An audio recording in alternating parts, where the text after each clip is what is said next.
Thank you जनाब deputy speaker.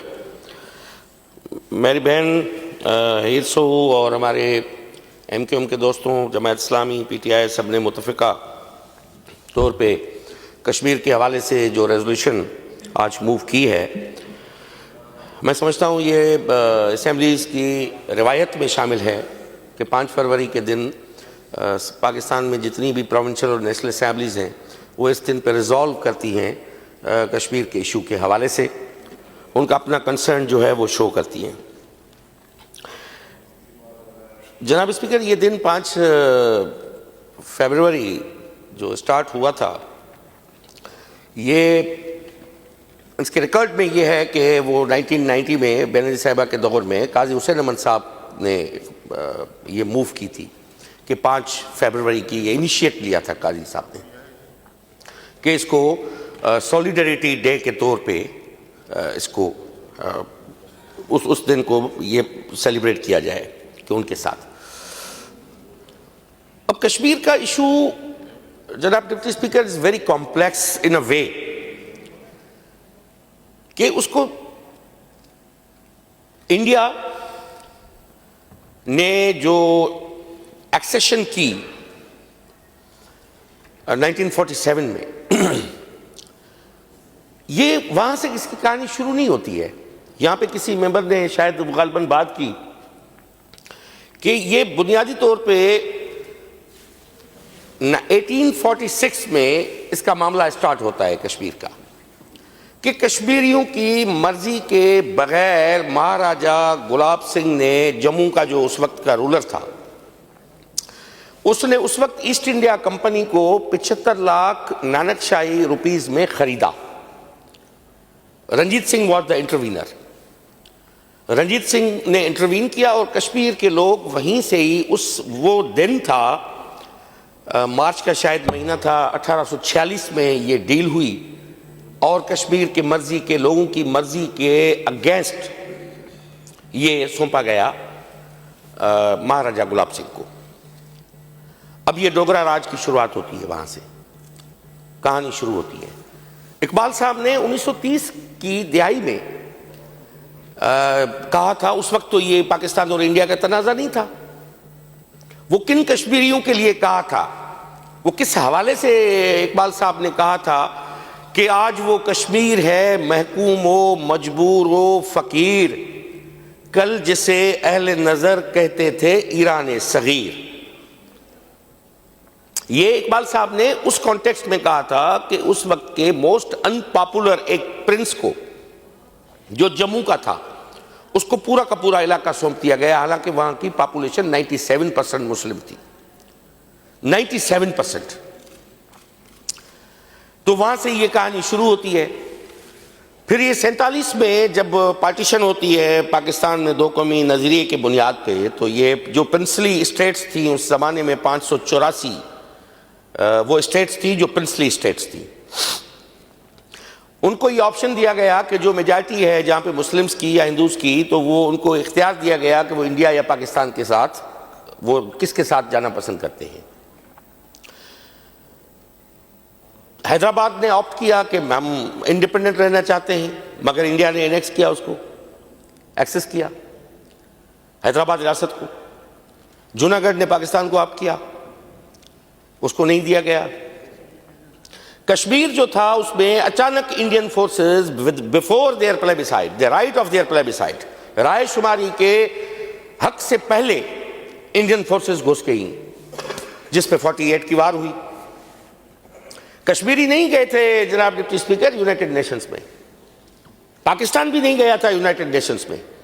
Nehru साहब गए थे यूनाइटेड नेशंस में इस तनाज़े को हल करने के लिए कि 48 की वार लग चुकी थी, और इस बुनियाद पे क्योंकि पाकिस्तान की फोर्सेस भी दाखिल हो गई वहां पे, इंडियन जब फोर्सेस दाखिल हुई तो फिर नेहरू साहब जाते हैं और नेहरू साहब जाके UN में ये अपना केस रखते हैं, और जहां पे यूनाइटेड नेशन की रेजोल्यूशन मैं रीड कर लेता हूं जो रिजॉल्व करती है, वो क्या कहती है। ये रेजोल्यूशन है यूनाइटेड नेशंस की 5 जनवरी 1949 reads, The question of accession of the state of Jammu and Kashmir to India or Pakistan will be decided through the democratic method of a free and impartial plebiscite. तनाज़ा हुआ India और पाकिस्तान का आपस में, गए नेहरू थे, United nation ने resolve किया कि ये थ्रू प्लेबिसाइट यानी रायशुमारी के इसको हल किया जाए। अब रायशुमारी से इंडिया ने इनकार कर दिया। अब रेजोल्यूशंस कितनी आई हैं? 17 रेजोल्यूशंस जनाब स्पीकर, 17 यूनाइटेड नेशंस की रेजोल्यूशन यूनाइटेड नेशन से पास हो चुकी है। इंडिया डिनाइड, किसी एक को मानने के लिए तैयार नहीं हुआ। यूनाइटेड स्टेट्स ने उस वक्त में वोट इंडिया के हक में दिया था। दे अपोज दिस रेजोल्यूशन। और भी मुमालिक थे काफी। तो ये तनाज़ा वहां से चला। कश्मीरियों में जो जुल्म और इस्तबदाद उन्होंने ढाए वहां पे, वो तो एक तवील कहानी है। 1 लाख लोग, बच्चे, औरतें, बूढ़े, वहां के नौजवान, वो अभी तक मारे जा चुके हैं। जहां पे पितावी साहब ने कहा 57 इस्लामिक कंट्रीज हैं, 57। 2 अरब की पॉपुलेशन है मुसलमानों की। मसला कहां पे फंसा हुआ है? रिजॉल्व क्यों नहीं होता? 2 जो उन्होंने कहा कि अभी तक अनरिजॉल्व डिस्प्यूट्स जो हैं वो अभी तक मौजूद है, फ़लस्तीन का और ये कश्मीर का। हम हाईलाइट करते रहे, हम अपने केस को वो करते रहे। सवाल ये नहीं, सवाल ये है, हम तो ये कहते हैं कि ये मुसलमानों की भी बात ना हो। जहां पे भी आलम इंसानियत पे जुल्म ढाए जाते हैं वहां पे उनकी मर्जी और मंशा को खातिर में न रखना, ये मैं समझता हूं कि इंसान जात की तौहीन के जुमरे में आता है। एक इंसान का कत्ल इंसानियत का कत्ल है। हमारी रेजोल्यूशन जाती है, बयानात आते हैं, सब चीजें आती हैं, मसला वहीं का वहीं पड़ा हुआ है। अभी मोदी ने ये लास्ट जो इनकी इलेक्शन थी उसके मंशूर में शामिल किया कि हम जीत के आएंगे तो 35A एंड आर्टिकल 370 इसकी रिवोकेशन हो जाएगी। And they did it. मैं बात नाम नहीं लेता यहां पे। हमारे मुल्क का उस वक्त में एक हुक्मरान था, उसने कहा कि अगर मोदी जीत के आया तो कश्मीर का मसला हल होने में मदद मिलेगी। ये आखिरी रिकॉर्ड है। सवाल मियोपिक लीडरशिप और उसके अप्रोच का है। मैं तो जुल्फ़िकार अली भुट्टो की जो यहां पे बात की, मैं तो जुल्फ़िकार अली भुट्टो की क्या उस जमाने की मैं बात करता हूं। अभी तक तो 47 का भी सीन नहीं है। 16 मार्च 1943 भुट्टो साहब 15 साल का बच्चा शागिर्द है जो कैथेड्रल स्कूल बॉम्बे में पढ़ रहा है। वहां से खत लिखता है जिन्ना साहब को कि वो जो खान साहब जो उस वक्त चीफ मिनिस्टर थे केपी के सरहद के, वो इंडिया के हिमायत कर रहे थे कश्मीर के इस इशू पे। और इस पे नाराज होकर भुट्टो साहब ने 1947 में खत लिखा जिन्ना साहब को कि ये जो जुल्म और इस्तबदाद जो आप यहां पे ढा रहे हो, इस आगे चल के इसके बड़े खतरनाक नताइज निकलेंगे। उस वक्त तो कोई पार्टीशन का प्लान भी नहीं था, डिवीजन का प्लान भी नहीं था। और बाद में भुट्टो साहब ने उस केस को हाईलाइट किया और मुसलसल ये कहानी आगे बढ़ी। अब सवाल ये है जनाब स्पीकर कि कश्मीर अब तो समझे कि इस आर्टिकल दोनों एबॉलिश होने के बाद वो उसकी जो स्पेशल जो एक हैसियत थी, जो मखसूस डिस्प्यूटेड जो उसकी हैसियत थी, वो इन आर्टिकल के रिवॉक होने के बाद वो खत्म हो गई। नाउ कंप्लीटली वहां पे इंडियन एट्रोसिटीज जारी है और ये सब कम हो रहा है। कहां है मुसलमान मुमालिक? मैं तो इसलिए यहां पे बात कर रहा हूं। अभी 61,000 जो है वो बच्चे बूढ़े वहां पे गजा में उनका कत्लेआम हुआ है। आपको सऊदी अरब से लेके आपके यूएई से लेके आपके सारे इस्लामी मुमालिक दुनिया में जितने बैठे हुए हैं, क्या वो यूएन के मेंबर नहीं है? क्या they are the members of United Nations. OIC बनी हुई है, organisation of Islamic countries. What happened? Mahathir Mohamad ने गालिबन 2020 में या 21 में मलेशिया में कॉन्फ्रेंस बुलाई इस्लामिक कंट्रीज की कि वो ब्लॉक जो ओआईसी के फैसलों से इत्तेफाक नहीं करते, वो Islamic countries they should come to Malaysia. वो तुर्की वहां पे गया, पाकिस्तान नहीं गया। हमारा प्राइम मिनिस्टर उस वक्त नहीं गया, वो किसी की काल पे, सऊदी अरब की काल पे यहीं पे रह गया, नहीं गया। सवाल ये है कि भाई यहूदी की पॉपुलेशन 2.25 करोड़ है, 2 अरब मुस्लिम की पॉपुलेशन है। हशर ढाए हुए, वहां पे जो मजालिम हुए, पूरा का पूरा गजा का जो है वो मलबा हो गया है वहां पे। हमारे हाथ से जो इल्म था वो तो कब का कब चला गया।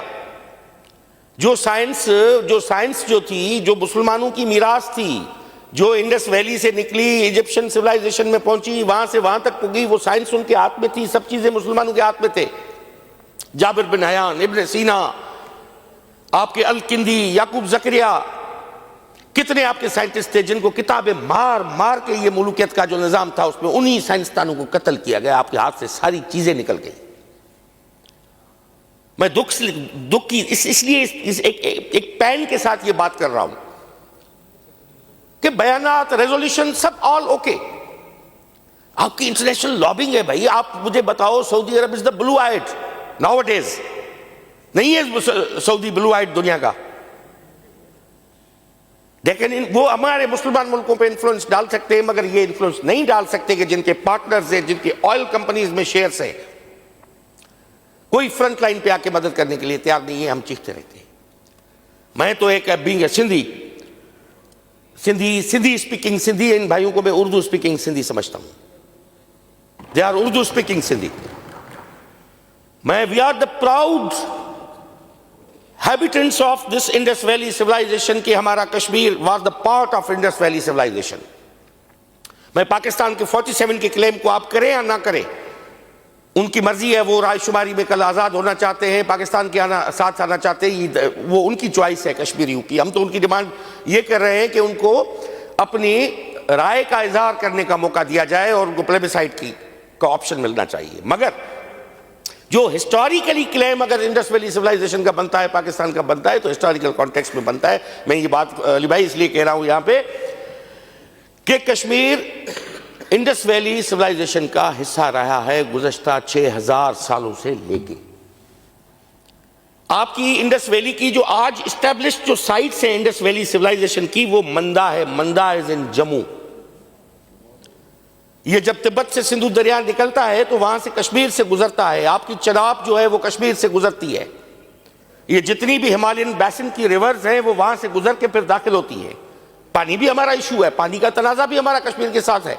मगर मैं हिस्टोरिकल इसलिए क्लेम कर रहा हूं कि ये वादी सिंध का हिस्सा रहा है। आज का पाकिस्तान 80% जो ज्योग्राफी है वो वादी सिंध पे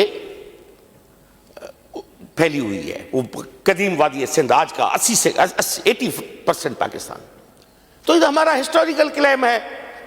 मगर हम ये कहते हैं कि फिर उनको राइट देने की हम ये बात करनी कि वो पाकिस्तान का हिस्सा बने। हम तो कहते हैं कि भाई जो यूनाइटेड नेशंस की रेजोल्यूशन है उस पर अमल करो। हम तो उस जमाने का क्लेम करते हैं जब चच जो है, राजा डाहर का बाप का नाम था राजा चच। ये was Kashmiri soldier, Rai dynasty में यहां आके एक सिपाही के तौर पे भर्ती हुआ था और बाद में सिंध का वो हाकिम बना उस जमाने में। चच वाज कश्मीरी। मैं तो मुस्लिम और इस डिवाइड की बात नहीं कर रहा, मैं तो हिस्टोरिकल क्लेम की बात कर रहा हूं। मैं सिविलाइजेशनल वैल्यू और वर्थ की बात कर रहा हूं, मैं सिविलाइजेशनल क्लेम की बात कर रहा हूं। तो सवाल से कश्मीर तो बनता है, आज भी डिस्कनेक्ट है। हम मंदा की वहां पे जा नहीं सकते। हमें अगर कनेक्ट करना है, अगर आपको कनेक्ट करना है वादी सिंध को, कहां से आपको वादी सिंध को कनेक्ट करना पड़ेगा? आपको मंदा से स्टार्ट करना पड़ेगा। मंदा के बाद you come down to Taxila, then you come down to Harappa, then you come down to Mohenjodaro, then you come down to Allahdino Karachi जो विलेज है, then you go down to the Gujarat to Dholavira and Lothal. If you spread, आप राखीगढ़ी जाएंगे is in Rajasthan, Kalibangan Haryana, ये आपका spread है। मैं जो कह रहा हूं इसलिए इंडिया का किसी भी कीमत पे ना 97% मुस्लिम पॉपुलेशन पे ना उनका कोई बनता है। उनने जुल्म जबरदस्ती से उनको काबू में रखा हुआ है। कोई एक भी ग्राउंड इंडिया के पास नहीं है जिसके बुनियाद पे करे। एक तो बिकी हुई चीज लोकल लोगों की मर्जी के बगैर 75 लाख रुपए में एक लेता है। इतने के इतने आदम जो है उस जमाने में कोई पॉपुलेशन क्या होगी उस जमाने में, समझता हूं कोई होगी आपकी। आज कश्मीर की 1 करोड़ 25 लाख पॉपुलेशन है, 50 लाख इस तरफ है, हमारी तरफ तो तकरीबन 2.25 करोड़ की पॉपुलेशन होती है जम्मू कश्मीर की। उस जमाने में क्या होगी? 30 लाख होगी पॉपुलेशन। 30 लाख लोगों में 97% मुस्लिम थे, पूछा ही नहीं गया। गुलाब सिंह ने खरीद लिया, फिर वो लेगेसी चलती आई। इकबाल साहब ने 1930s की दुआई दी, जो मैंने आपको सुनाया, उसके बाद होता क्या है, किस बुनियाद पे इंडिया जाके क्लेम करता है कि महाराजा हरि सिंह ने कहा कि इंडियन फोर्सेस आप आ जाएं इधर। भाई तुम्हारा बाप भी चोर था जिसने को खरीदा। इस जुल्म के बुनियाद पे लोगों से पूछा ही नहीं था। तो किस बुनियाद पे महाराजा हरि सिंह जो है, जो उसका परपोता था अपने गुलाब सिंह का, वो किस तरह फैसला करता है, इंडियन गवर्नमेंट को कहता है कि आप आ जाए, एक्सेशन करें और आप जाके एंटर हो कश्मीर में, कश्मीर इंडिया के साथ कर दे। जुल्म और जबर के बुनियाद पे हुआ है। मैं समझता हूं कि सिंध असेंबली, मैंने हिस्टोरिकल कॉन्टेक्स्ट इंडस वैली का इसलिए बताया कि सिंध असेंबली जो है इस वक्त, वादी सिंध तो हम पूरे पाकिस्तान को वादी सिंध समझते हैं, मगर ये सिंध असेंबली खुसूसन आज का जो जोग्राफिकल सिंध है उसके लोगों के मैंडेट से बनी हुई है। वो beat from Karachi, beat from Umarkot, वो कहां से भी मैं आया हूं, और अली भाई कराची से आए, मैं उमरकोट से आया हूं, मगर हिस्टोरिकल क्लेम के बुनियाद पे मैं ये बात इसलिए कह रहा हूं कि ये पार्ट इंडस का है, इंडस वैली सिविलाइजेशन का है। आज अब पाकिस्तान जो है वो म्योपिक क्लेम ना करे। म्योपिक क्लेम से हम मरे हैं आज तक। क्लेम बड़ा करना पड़ेगा। बड़ा क्लेम ये है कि हिस्टोरिकली आज पाकिस्तान इंडस वैली पे मुहित है और it's a part of Indus valley. आप गुजरी के कश्मीरी आप चले जाएं आज़ाद कश्मीर में, वहां पे गुजरी में आप गीत सुने, आप गुजरी में आप गीत सुने उनके, और आप जाके मेरे थर में जाके वो किसी माई ढाई से वहां से गीत सुने, आप चले जाएं लियारी में बैठी किसी औरत से आप गीत सुने, आपको अगर फर्क महसूस हुआ तो आप मुझे कहना कि आप झूठ बोल रहे थे। ये डायलेक्ट एंड डिफरेंट लैंग्वेजेस की अभी तक इंडस की लैंग्वेज डिसाइफर नहीं हुई है।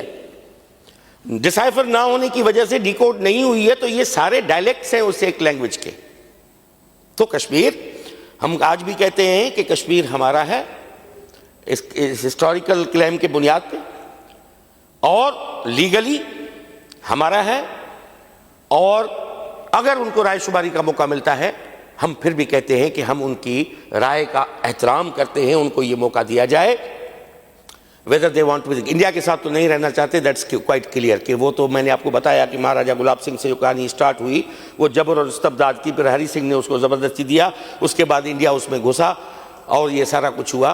तो मैं समझता हूँ कि जितने दोस्तों ने स्पीचेस की हैं वो सारा रिकॉर्ड का हिस्सा हैं, और दो अल्फाज मैंने बोले हैं वो रिकॉर्ड का हिस्सा हैं, और इसको मैं रेजोल्यूशन को इस नोट के साथ करता हूँ कि आप दुनिया को जहन्नम नहीं बनाएं और दुनिया को रहने के काबिल होने दें। अब पता नहीं आगे क्या होना है। आजकल एक बुक आया है, ज़रूर आप पढ़ें, नेक्सस, जो नोआ हरारी का किताब है सैपियंस के बाद, वो ज़रूर आप पढ़ें, from stone age to AI. अब ये चैट जीपीटी और डीप सीक जो आई हैं, पता नहीं ये दुनिया में क्या तमाशा क्रिएट करेगी, मुझे नहीं पता, मगर उसको पढ़ने की ज़रूरत है। हम कहते हैं कि कश्मीरियों को राय का हक मिलना चाहिए, हर कीमत पर मिलना चाहिए। Thank you.